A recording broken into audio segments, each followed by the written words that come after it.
Assalamualaikum warahmatullahi wabarakatuh. Kembali lagi di channel Cercel 17. Di video kali ini saya akan membagikan tentang tutorial.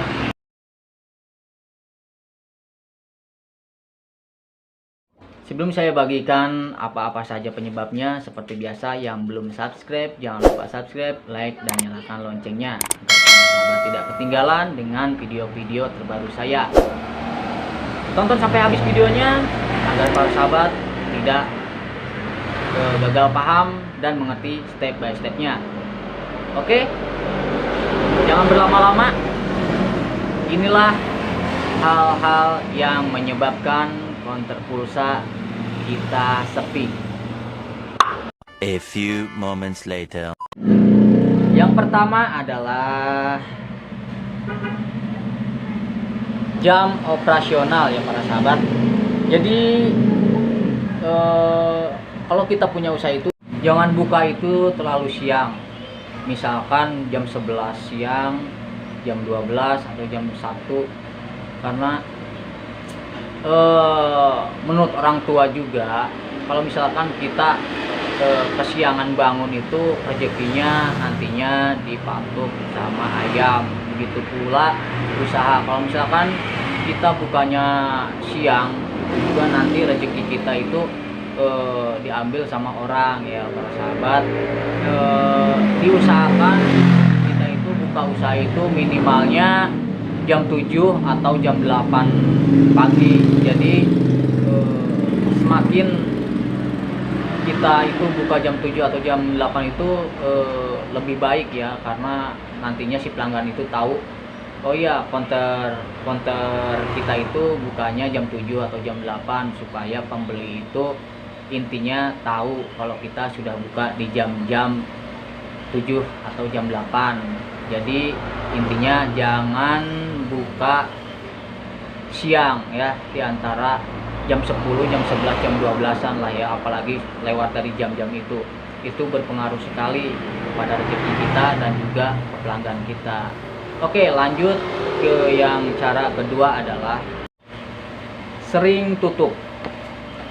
Oke sahabat, jadi kalau misalkan usaha counter kita atau usaha apa saja, kalau kita sering tutup itu nanti pelanggan juga merasa kecewa. Apalagi kita sudah banyak pelanggan, nantinya pelanggan kita itu kabur ya ke tempat usaha yang orang lain. Misalkan saja ada pelanggan yang mau beli ke counter kita, tetapi pas datang taunya counter kita tutup.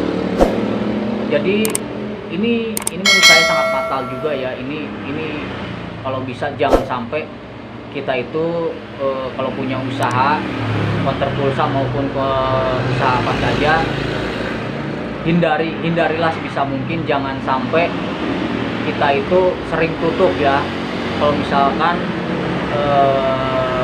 kalau kita tutup ya, kita kasihlah sebuah tulisan di kertas di rolling door kita tempelkan kalau kita itu sedang ada urusan keluar dulu apa gimana, dengan catatan supaya pelanggan itu tahu, oh jadi si counter itu lagi ada keperluan ya. Jadi intinya jangan sering tutup ya para sahabat. Oke, lanjut ke yang cara ketiga adalah harga yang terlalu mahal. Jadi jangan sampai kita itu memasang harga itu terlalu mahal ya sahabat. Oke lah, kita buka usaha itu emang mencari keuntungan, tapi tidak begitu juga ya caranya. Kita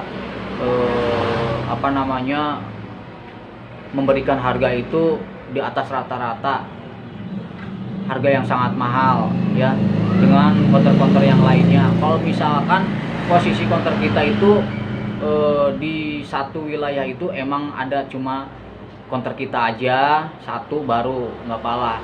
Kalau misalkan ini kan banyak sekali saing-saingannya, jadi kalau misalkan harganya terlalu mahal, saya jamin pasti pelanggan itu akan kabur dan tidak akan mau lagi kembali membeli ke counter kita ya. Jadi hindari harga yang terlalu mahal.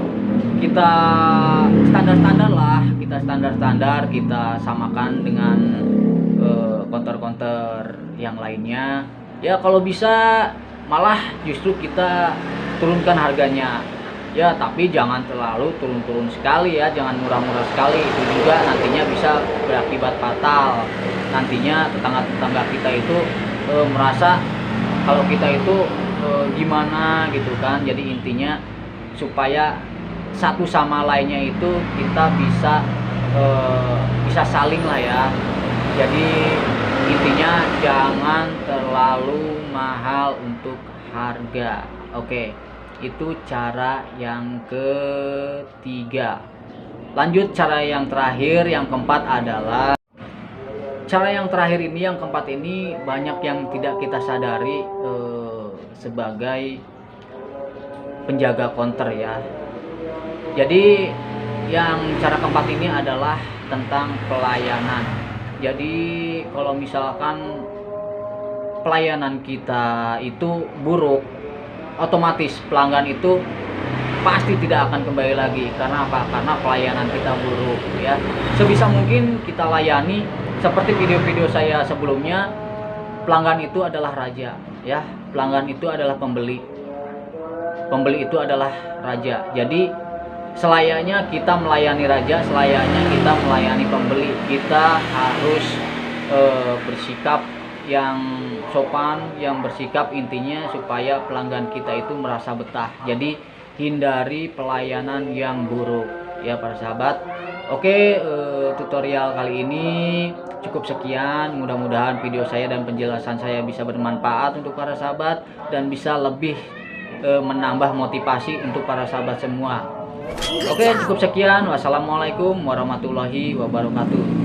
Salam CSL 17, salam dari Sukabumi.